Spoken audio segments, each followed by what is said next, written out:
अस्सलाम वालेकुम दोस्तों। पाकिस्तान बामुकाबला न्यूजीलैंड पहला टी20 मैच कब खेला जाएगा और पहला टी20 मैच पाकिस्तान टाइम के मुताबिक कितने बजे स्टार्ट होगा और इस मैच को लाइव कैसे देखें, मुकम्मल तफसील आप लोगों को इस वीडियो में बताएंगे।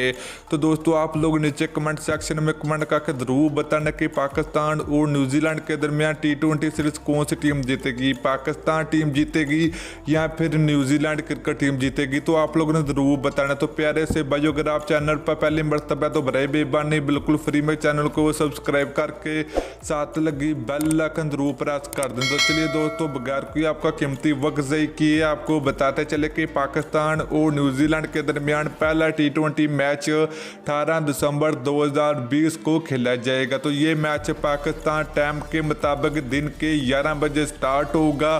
तो अगर आप लोग इस मैच को लाइव देखना चाहते तो वीडियो के नीचे एक लिंक दे दिया, तो उस लिंक के ऊपर क्लिक करके सिंपल तरीके से लाइव मैच एंजॉय कर सकते हो। पाकिस्तान और न्यूजीलैंड के दरमियान पहला टी20 मैच अपने मोबाइल में बिल्कुल फ्री में। तो दोस्तों इसके अलावा अगर आप लोग फेसबुक पर लाइव मैच देखना चाहते हो, ये मैच फेसबुक पर बराह रास्त दिखाया जाएगा। तो वीडियो अच्छी लगे तो वीडियो को लाइक और शेयर जरूर कर दे। फिर मिलते हैं और वीडियो में।